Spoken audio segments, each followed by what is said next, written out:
What's going on, you guys? So I did a video calling the petrified fish Nightingale the ugliest knife of the year. And that video took off. I think it has like 250,000 views. And I shared a strong opinion on the internet. I got a lot of strong opinions back, which is great. That was kind of the point of the video, was to start a discussion. Is this knife cool and unique, or is it weird and ugly? But some of the comments had me a little worried. There's a couple people actually saying that they're going to buy this knife just out of spite. And I respect that. I really do respect that. But I don't want anybody to buy a crappy knife. So there's a couple of other things I really hate about this knife, besides the fact that it's fugly. So I'm going to tell you what else I don't like. I'm also going to read a couple of the funniest comments and a couple of the meanest comments I got on that video. But first of all, why do I think... Jesus. We'll get to that. Why do I think this knife is ugly? I really just don't get the theme. It's called the Nightingale. I'm assuming after Florence Nightingale, famous historical nurse. Nurses are nurturing and caring, sharp, pokey object. And it's shaped like an angel wing. Angels are peaceful and comforting, sharp, pokey object. I just don't get why an angel wing, or why naming it after a nurse. I just don't get how that fits with the theme of the knife. But what don't I like about this knife besides the obvious ugliness? It's a front flipper. And, not all front flippers are bad. I think they are a little overrated and overused. And I'm not always the best at front flippers. I'll admit that. There's some that I struggle with. This particular front flipper sucks. Okay? The jimping is just a little too rough. And it's paired with a somewhat strong detent. And it just makes it kind of challenging. And it really kind of eats up your thumb. So I'm going to show you a before image. So this is what my thumb looks like right now. And that is from this knife. But I figured, why don't I flip it a few more times and see what my thumb looks like? So I'm going to flip this 25 times and see what my thumb looks after that. And maybe we'll even make it like a Tootsie Pop, like how many licks to get to the center, how many flips until I'm bleeding or I'm to the center of my thumb bone. So I'll speed it up though. But that's your before. Let me snap a picture. That's before.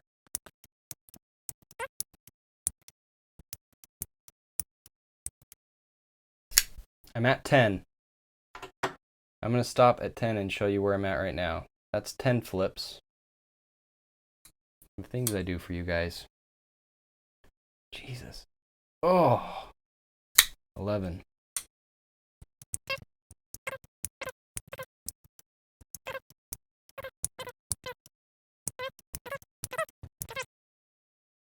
Oh, that doesn't count.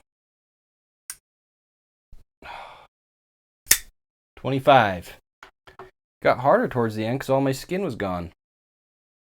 So that's the after picture. There's also some of my skin on the table. Kind of gross. Sorry about that. But there's the after picture. Just to give you an idea of how rough the jimping is, that's after 25 flips what it's doing to my thumb.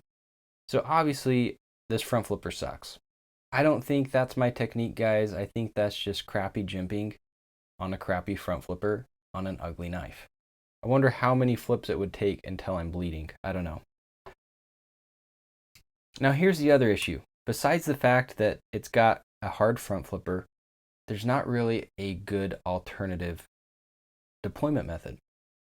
There is a thumb hole. However, for me, it's just too close to the handle and in kind of an awkward position where it makes it hard to thumb flick it. You can get in there, but I'm flicking out instead of flicking up. It's doable, but it's not comfortable or reliable. As far as the reverse flick goes, same thing. It's kind of hard to get in there. It's too narrow of a hole, too close to the scales. You can do it, but I don't feel comfortable doing it. It's fairly likely that the knife is going to go flying out of my hands. So those are the main issues I have with the Nightingale. I don't like the theme. I don't like the wing. The front flipper sucks. The thumb hole isn't much better. Ow! And it's hard to index flick it too. It's just not in a great position for an index flick. I wonder what a difference it would make if I threw some lube in there. Don't really want to disassemble it right now. Maybe I'll put a few drops of some Gunny Glide in there and see if that makes a difference. Normally I would disassemble the knife. It's kind of late and I just tore my freaking thumb up. This is gonna have to do for right now.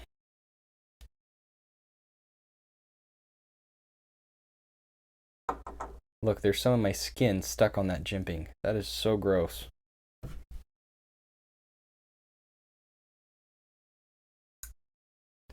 It's still pretty hard, guys.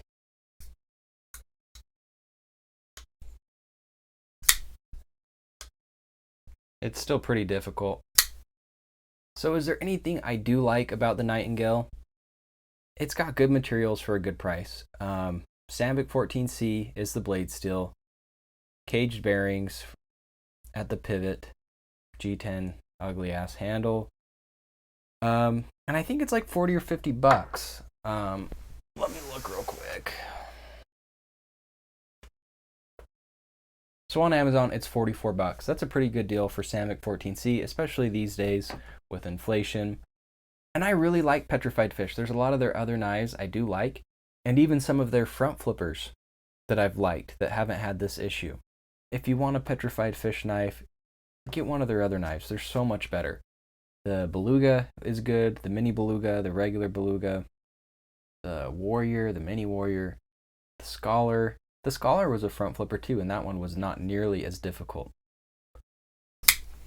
So it just kind of sucks that you have these great materials, good factory edge, even putting the handle aside, it just sucks that it's a front flipper and a bad one.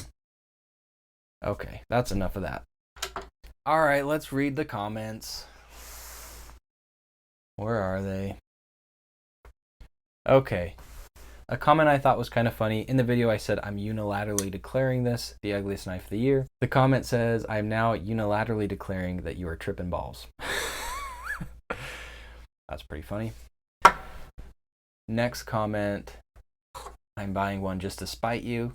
Go for it. It's your own thumb's funeral. Okay, some mean comments. Yeah, you're tripping. Your brother's entire collection in your last vid was uglier than this. That's hurtful. And not just to me, but to my brother. And he has some pretty cool knives. That's rude. Greatest promo I've ever seen. It was not a promotion. Oh, this one was kind of funny. It wouldn't be fair to pick a Spyderco every year. Fair enough. You're like that one kid who thinks he's poor, but lives in a 2-story house in a gated community. If you think this is the ugliest knife of 2020, oh, I said 2022. You don't even know what year it is, bro. Then you haven't looked at very many. Okay, and then read more. I took a screenshot, so I can't read more right now. That's kind of funny though. I don't know if I agree with the analogy there, but whatever. Okay, and the absolute meanest comment I don't have a screenshot of because I deleted it. The meanest comment said, "You have no taste. That's why you get no views." Simple, effective, cuts right to the core. That one hurt a little bit. All right, you guys. I hope you had fun with this. I sure had fun with it. Don't buy this knife. Please don't buy this knife. It's ugly. It'll rip your thumb to shreds. It's not worth it. Buy one of their other knives. Let me know what you guys think. Is this an ugly knife? Is it beautiful? Is it unique? Is it sexy? Is it cool? Am I tripping balls? Is this the coolest knife you've ever seen? If you want to attack me, go for it. I will have a good laugh reading the comments. I think they're fun. And I encourage the discussion. If you have an opinion that's different than mine, please share it. Or if you have an opinion that's the same as mine, pretty please share it so I'm not so outnumbered next time. With what you've seen happen to my thumb, would you still buy it? Am I doing something wrong? Or is this just a shitty front flipper? Sometimes my YouTube shorts are a little bit snarky. That's on purpose. It's to get some clicks. I really am a reasonable guy. I hope you know that. Don't forget to like and subscribe if you know what's good for you. That's it for me, guys. Thanks for watching.